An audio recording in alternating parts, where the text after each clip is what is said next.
Good morning real lifestyle চ্যানেলে তোমাদের সবাইকে অনেক অনেক স্বাগত। তো চলে এলাম নতুন আর একটা ব্লগ নিয়ে। তোমরা সবাই কেমন আছো? আশা করি ভালো আছো, আর আমরাও ভালো আছি, সুস্থ আছি। তো এখন বাজছে সকাল 8টা, আর আমি আমার ব্লগটা এখন থেকে স্টার্ট করলাম। তোমরা দেখতে থাকো, আশা করি তোমাদের দেখতে ভালো লাগবে। আর এই যে দেখো, আমার বর এখানে ব্রাশ করতে করতে বালতিতে জল নিয়ে আসছিল। তো হঠাৎ আমি দেখতে পেয়েছি, তো দেখতে পেয়ে ভাবলাম যে আমার বর যখন গেছে তখন একটু যাই, ওকে একটু হেল্প করে দিই। তো দেখো, তার জন্য এখানে এসে আমি ভাবলাম ও জলগুলো এনে দিচ্ছিল, আর আমি এখানে তোমার যে গাছগুলো লাগিয়েছে, সবজিগুলো লাগিয়েছে আর কি, সেই সবজিগুলোতে জল দিয়ে দিয়েছি। তো এই যে দেখো, এটা হচ্ছে ল্যাপটপ স্ট্যান্ড, ঠিক আছে। আমিও জীবনে প্রথমবারই দেখলাম ল্যাপটপ স্ট্যান্ড। মানে সত্যি কথা বলতে আমাদের বাড়িতে ল্যাপটপ স্ট্যান্ড ছিল না, তো আমার শ্বশুর বাড়িতে আমি এই প্রথম দেখলাম। তো এইটা তোমার আমাদের যে পুরনো বাড়ি, সেখানে কয়েক বছর, এক বছর আধ বছর না, কয়েক বছর ধরে রাখাই ছিল। তো দেখো প্রচণ্ড নোংরা, তার মধ্যেও আমি একটু হালকা জল দিয়ে মানে হাতে করে ঘষে দিয়েছি। এবারে এটাকে আমি ভালো করে কানি দিয়ে পরিষ্কার করে নেবো। কেন বলো তো? মানে এটা এবারে ইউজ হবে আর কি, তার জন্য ভাবলাম যে এটা একটু ভালো করে পরিষ্কার করে নিই। আর আমার বড় তাছাড়া বললো যে একটু পরিষ্কার করে দেবেন, পরিষ্কার করে রেখে দিই। যদি বাড়িতে তো ল্যাপটপ আছেই, যদি ল্যাপটপে ধরো কোনো কাজ হয়, সে কারণে ভাবলাম যে একটু মুছে নিই। তো দেখো, সাইডে রান্না বসিয়ে দিয়েছি, কড়াইটা তো দেখতেই পাচ্ছ। আজ তো রবিবার, কিন্তু তবুও আমি আজ তাড়াতাড়ি রান্না করে নিচ্ছি। কারণ কি, শুধু তো রান্নাটাই তো ধরো কাজ নয়, এরপরে ধরো মামাকে খাওয়ানো, ওকে স্নান করানো, নিজে স্নান করা, সব কিছুই আছে। তো না, আমার রান্না করার আগে স্নান করতে একদমই ইচ্ছে করে না। ইচ্ছে করে মানে এই গরম পড়ে গেল তো, এবার প্রচণ্ড ঘেমে যাবো রান্না করতে করতে। তো হ্যাঁ, আর আজকে কী বলতো, আজ আমার একটু শাড়ি পরতে মন গেছে। আমাকে তো প্রতিটা ব্লগেই তোমরা নাইটি পরেই দেখো, কারণ আমি শ্বশুরবাড়িতে তো শাড়ি টাড়ি পরি না। তো আজ আমার খুব শাড়ি পরতে ইচ্ছে গেছে। তো ইচ্ছে যাওয়ার কারণ হচ্ছে, মানে আমার মেজদি ভাইকে দেখেছি যে আমি, ও প্রতিদিন শাড়ি, মানে প্রতিদিন যেহেতু ও পুরোনো বাড়ি যায়, সেহেতু ও ধরো শাড়ি টাড়ি পরে যায়। তো তাই আমার ইচ্ছে করেছে ওকে দেখে যে আজ শাড়ি পরবো। কালকে মেজদি ভাইয়ের সাথে গল্পও করছিলাম যে দাঁড়াও, কালকে আমিও শাড়ি পরবো। তো সেই জন্য ভাবলাম যে চলো তাড়াতাড়ি রান্না টান্না করে আজকে একটু শাড়ি পরতে মন গেল, তো তাই শাড়ি পরবো আজকে। তো যাই হোক, চলো এটাকে তো আমি পরিষ্কার করে নিলাম মোটামুটি। এই দাগগুলো যাচ্ছে না, এবারে এই সাইডের দাগগুলো দেখি ব্রাশ ট্রাশ দিয়ে ঘষে যদি পরিষ্কার হয়। তো চলো, তোমার সাথে পরে দেখা হচ্ছে। তো এই যে দেখো, স্নান টান করে নিয়েছি, আর স্নান টান করে সোজা চলে এসেছি আয়নার সামনে। তো প্রথমে ক্রিম ট্রিম মেখে মাথায় সিঁদুরটাও ঠেকিয়ে নিলাম। কারণ কি বলো তো, এই সিঁদুর ঠেকাতে যদি ভুলে যাই না, তো তাহলে আবার ফট করে কিছু খেয়ে ফেলবো আমি। তো সেই জন্য আগে কি করি, আমি আগে স্নান টান করে প্রথমে আগে সিঁদুরটা ঠেকিয়ে নিই, তারপরে অন্য কোনো কাজ করি। তো যাই হোক, তো দেখো তোমাদেরকে তো বলেইছিলাম যে শাড়ি পরবো আজকে। তো খুব শাড়ি পরতে মন গেছে, তো তার জন্য দেখো শাড়ি পরে নিয়েছি। আর তোমার তো চলো এবারে মাম্মামকেও স্নান টান করিয়ে দেবো। আর কি বলো তো, এই যে শাড়িটা দেখছো, তো এই শাড়িটা কিন্তু আমার অনেক দিন হয়ে গেল। অনেক দিন বলতে, যখন আমার মাম্মামের 21 দিন, তখন কিন্তু এই শাড়িটা আমাকে আমার ছোটো কাকা দিয়েছে, 21 হাতে আর কি। তো যাই হোক, দেখো তো শাড়িটা সেই রকমই রঙটা আছে, কিন্তু এখনও কিন্তু রঙটা চেঞ্জ হয়নি। তো দেখো নিচে চলে এসেছি, আর নিচে এসে দেখো আমার বর বাজার থেকে চলে এসছে। আর এখানে দেখো আমার বর কীরকম বাটির মধ্যে ও ছোলা আর আলু সেদ্ধ হতে দিয়েছে। আর এখানে দেখো আমার শ্বশুরমশাই ছোটো মাছও পাঠিয়েছে, আবার এখানে দেখো কাটা পিসের মাছও পাঠিয়েছে। তো এটাই হচ্ছে আমার শ্বশুরমশাইয়ের একটা দোষ, যে মানে মাছ কিনবে যখন, তখন উনি মানে 10 রকমের মাছ কিনে আনবে। আর এইদিকে দেখো আমার বর বাজার থেকে আমার মামামের জন্য কি সারপ্রাইজ নিয়ে এসছে। দেখো দুজন মিলে, পাপা আর মাম্মাম দুজন মিলে দেখো সারপ্রাইজ দেওয়া দিই করছে। তো যাই হোক, তো এই যে দেখো আমার মাম্মামের জন্য দই নিয়ে এসছে। তো আমার মাম্মামের খুবই প্রিয় একটা খাবার এটা। তো আমার মাম্মাম দই খেতে খুবই পছন্দ করে। তো ওকে যেহেতু আইসক্রিমটা খুব একটা দেওয়া হয় না, তো তার জন্য ওকে ওর পাপা ও দাদুভাই এরা দই এনে দেয়। তো আর এই দিকে দেখো আমার বরের মজা দেখো, বাজার থেকে ও কি করেছে, মাছ ধরার কাঁটাটা নিয়ে এসছে। মানে এবারে আমার বর যাবে মাছ ধরতে। আমার বর কি পারে না সেটা বলবে। আমার বর সবই পারে, জুতো সেলাই থেকে চণ্ডীপাঠ অবধি, মানে মোটামুটি সবই মোটামুটি পারে ঠাকুরের ইচ্ছায়।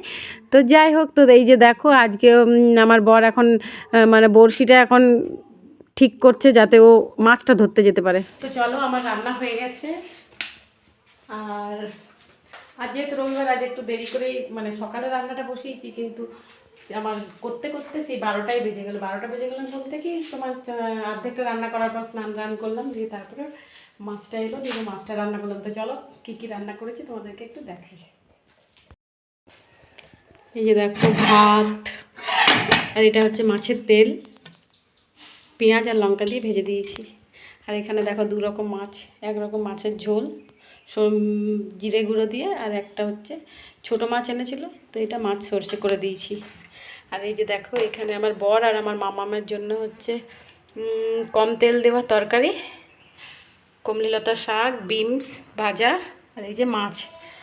আর এখানে হচ্ছে আরেকটা তরকারি, মানে এই তরকারিটাই ওটা তেল দিয়ে আর একটু সাতুলে দিয়েছি। তো এই হলো আজকে রবিবারের রান্না। আর সঙ্গে এখানে কাকিমাকে দিয়ে পাঠিয়েছে, চলো তোমাদেরকে দেখাই। আর এই যে এটা হচ্ছে আমসির চাটনি। তো এই হলো আজকে রবিবারের রান্না। পুরো রান্নাঘর গুছিয়ে নিয়েছি। আর এই জামটা আজ বের হলো, আমি আর আমার বর মুড়ি খাবো বলে বের হয়েছে জামটা। আর বিকেলের জন্য এখানে মটর ভিজিয়ে রেখেছি, মাংসের কিমা দিয়ে হবে মটরের ঘুগনি। আর এদিকে দেখো আমার শ্বশুরমশাই বাজার থেকে চলে এসছে আর কি। তো মামামের আনন্দটা দেখো, এমনিতে দাদুভাইয়ের সাথে অত মেল ভাব নেই, কিন্তু দাদুভাই কোথাও গেলে মানে ও দাঁড়িয়ে থাকবে যে দাদুভাই তার মানে নিশ্চয়ই কিছু নিয়ে এসছে। আর হ্যাঁ, আমার শ্বশুরমশাই কিন্তু বাইরে কোথাও গেলে মামামের জন্য যে কিছু আনবে না, খালি হাতে ফিরবে, এটা কিন্তু কোনো দিন হতে পারে না। তো দেখো এই যে থলির থেকে যে জাদু কি ঝাপ্পি থেকে বার করছে, কি বেরোচ্ছে, ওরে বাপরে বাপ, দেখো দেখেছো তো মামামের জন্য কি নিয়ে এসছে গো। তো এই যে 2টো নিয়ে এসছে, একটা নয় 2টো, দেখেছো তো। আমি তোমাদেরকে বললাম না যে আমার শ্বশুরমশাই বাজার যাবে অথচ মামামের জন্য কিছু আনবে না, এটা কিন্তু কখনো হতে পারে না। আর তো দেখো 2টো এনেছে। মামাম কিন্তু সেরকম যে খুব খায় তা কিন্তু কিছুই না, কিন্তু আমার শ্বশুরমশাই কোনো দিন এমন হবে না যে একটা জিনিস নিয়ে আসবে। মামামের জন্য যেটাই আনুক, সে যত দাম দিয়ে আনুক, কিন্তু 2টোই আনবে। আর এদিকে দেখো আমার শ্বশুরমশাইয়ের জন্য আমার শাশুড়ি মা এখানে রুটি করে নিচ্ছে। আমার শ্বশুরমশাই চলে এসছে, আর এখানে দেখো মাংসের কিমাটা নিয়েও চলে এসছে। আর এই যে দেখো খাওয়া দাওয়া হয়ে গেছে, খাওয়া দাওয়া হওয়ার পরে এই লস্যিটা এখন ভাগাভাগি হচ্ছে। তো কাপের লস্যিটা দেবে আমার শাশুড়ি মাকে, আর এই যে যে লস্যিটা প্যাকেটের মধ্যে রইলো ওইটা আমি, মাম্মাম, আমার আর বেটুর পাপা 3জন মিলে আমরা খেয়ে নেবো। আর এখানে এই দেখো মাম্মাম দই খাচ্ছে। তো চলো মাম্মামকে একটু লস্যিটা খাইয়ে নিই। আর লস্যিটা কিন্তু প্রচণ্ড ঠান্ডা আছে, আর একেই তো মাম্মামের এত সর্দি কাশি, তার উপরে আরও লস্যিটা ঠান্ডাটা। দইটা যদিও আমি অনেকক্ষণ আগেই বের করে রেখেছিলাম, তো যাই হোক। আর এদিকে দেখো মাম্মামের ভালোবাসাটা মানে অন ক্যামেরায় মাম্মামের ভালোবাসাটা দ্বিগুণ বেড়ে যায়, মানে ও তখন কি করব কি না, মানে পাপাকে খাওয়াবো মাম্মামকে খাওয়াবো এরকম করতে থাকে আর কি। আর এইদিকে দেখো লস্যিটাও একবার করে খাওয়াচ্ছে, আর একবার করে দেখো দইটাও খাইয়ে নিচ্ছে। মানে সত্যি না, এমনিতেও কিন্তু আমাকে মাম্মাম প্রচণ্ড ভালোবাসে, সবার থেকে বেশি কিন্তু আমাকেই ভালোবাসে, এটা কিন্তু আমি মানে সবাইকে বলতে পারবো। তো এই যে দেখো বিকেল হয়ে গেছে, আর আমার বর তো দেখলে তো বড়শি নিয়ে বড়শি বাগাচ্ছিল, তো দেখো মাছ ধরে নিয়ে চলে এসছে। তো দেখো আজকে সেরকম মাছ পায়নি, তো 2টো মাছ পেয়েছে। তো সেই আর কি, আমার বর খালি হাতে কোনো দিন ফেরেনি, যে বড়শি নিয়ে গেছে মানে একটা হলেও মাছ নিয়ে আসবেই। তো এই যে দেখো সেই মাছ। তো এই মাছগুলো কে খাবে, কার পেটে যাবে, সেটাই কাল দেখা যাবে, সেটা তো কালকের ব্যাপার। হ্যাঁ, কাকে কেন বাজার নিয়ে যাবো না বললো? হ্যাঁ, কি হবে বাজার না গেলে? তো বাজার যেতেই হবে। হ্যাঁ, অমনি করে না মাম্মাম, ওটা রেখে দাও, চেয়ারে রেখে দাও।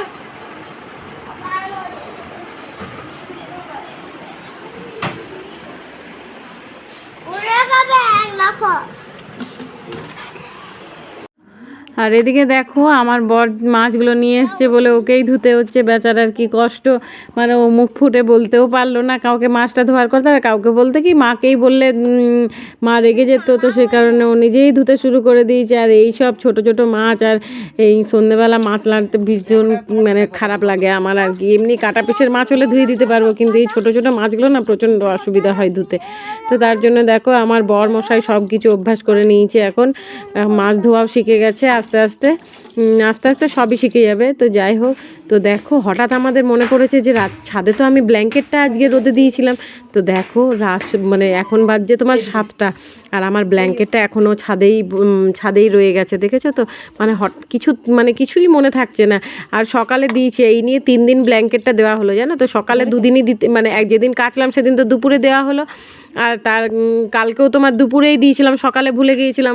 তো ভাবলাম আজকে সকাল থেকে দিয়ে ব্ল্যাঙ্কেটটা রেখে দেবো।